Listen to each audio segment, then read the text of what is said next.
महात्मा बुद्ध का जन्म एक राज्य परिवार में हुआ था। पिता ने ज्योतिषियों को बुलाकर भविष्य पूछा। उन्होंने कहा, या तो यह सम्राट होगा और या तो यह साधु होगा। एक तरह से देखा जाए तो सच्चा सम्राट भीतर से साधु ही होता है। जब ज्योतिषियों की भविष्यवाणी राजा ने सुनी तो वे घबरा गए कि मेरा बेटा साधु हो जाए, ऐसा ठीक नहीं होगा। राजा ने पूछा, कोई उपाय बताएं, क्योंकि मैं चाहता हूं कि राजा का पुत्र राजा ही बने। ज्योतिषियों ने कहा कि इसका लालन पालन व पूरा जीवन बड़ी सावधानी में बिताना होगा। अर्थात आपका पुत्र सिद्धार्थ कभी किसी बूढ़े व्यक्ति को न देखे, कभी किसी बीमार व्यक्ति को न देखे और कभी किसी मरे हुए व्यक्ति को न देखे।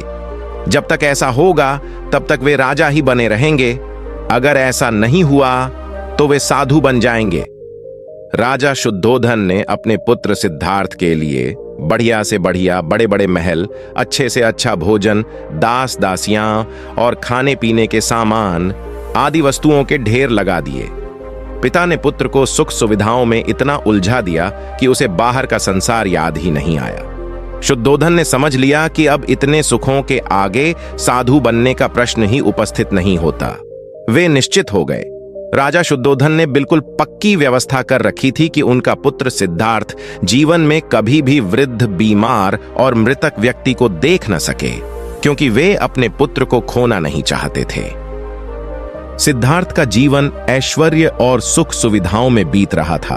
उनके जवान होने पर एक सुंदर कन्या यशोधरा से उनका विवाह हो गया।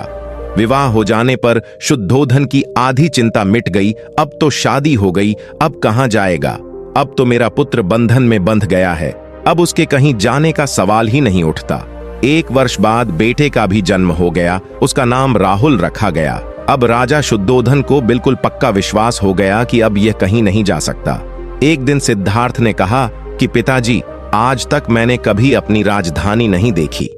आपकी आज्ञा हो तो आज देख आऊं। राजा ने कहा, हाँ हाँ अवश्य जाओ, अपना शहर देख कर आओ।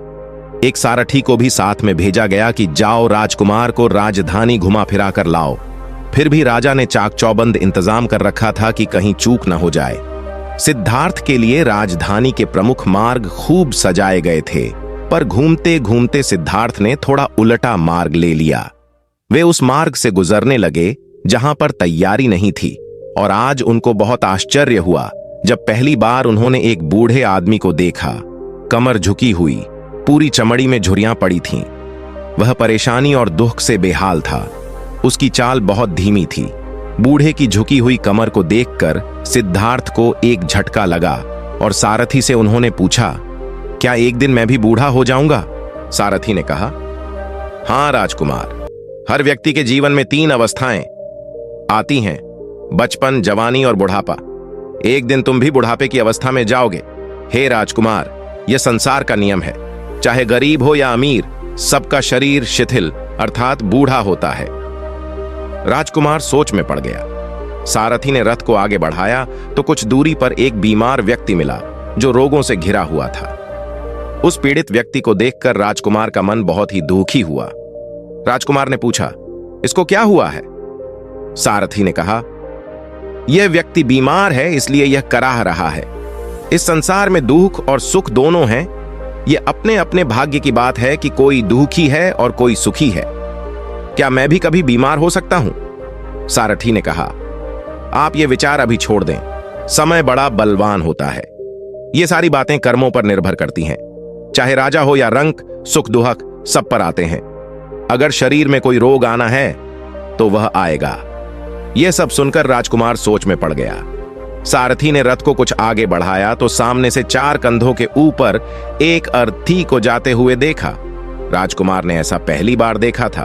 उसने सारथी से पूछा, यह क्या है?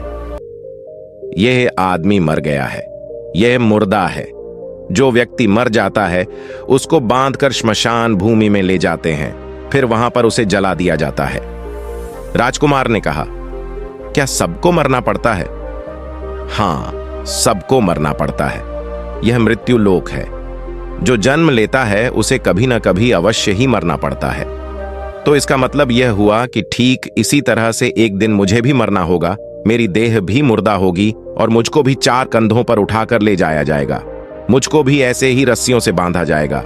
मेरे भी आगे पीछे घर के सदस्य रोएंगे, तड़पेंगे और जिस संसार को मैंने इकट्ठा किया है वह सारा का सारा मुझसे छूट जाएगा। इसका मतलब यह हुआ कि क्या एक दिन मैं भी मर जाऊंगा? क्या एक दिन यशोधरा भी मर जाएगी?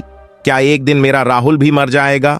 सारथी ने कहा, हाँ राजकुमार, एक दिन मैं भी मरूंगा, आप भी मरेंगे, यशोधरा भी मरेंगी और राहुल भी मरेगा, क्योंकि यह सब मरने के लिए ही पैदा होते हैं। उस रात सिद्धार्थ सो न सके। सोचने लगे कि क्या संसार में इतना दुख है, रोग है, बुढ़ापा है और ऐसे में मैं खा पी कर कैसे जी सकता हूं? नहीं नहीं, ऐसा मुझसे नहीं हो सकता। मुझे खोजना होगा उस तत्व को जो दुख, पीड़ा और शोक से रहित हो, जो भय, भ्रम और भूल से परे हो, जो अनंत आनंद से भरा हो, जिसे पाकर फिर और कुछ पाने की इच्छा न हो। सिद्धार्थ वैराग्य के शिखर तक पहुंच चुके थे। बस उसी रात को उन्होंने घर छोड़ दिया। सारथी से कहा कि नगर की सीमा से दूर ले चलो। नगर के बाहर पहुंचकर सारथी को लौटा दिया। फिर कई दिनों तक वन में चलते गए। एक घने पीपल के वृक्ष के नीचे आसन लगाकर ध्यान में लीन हो गए।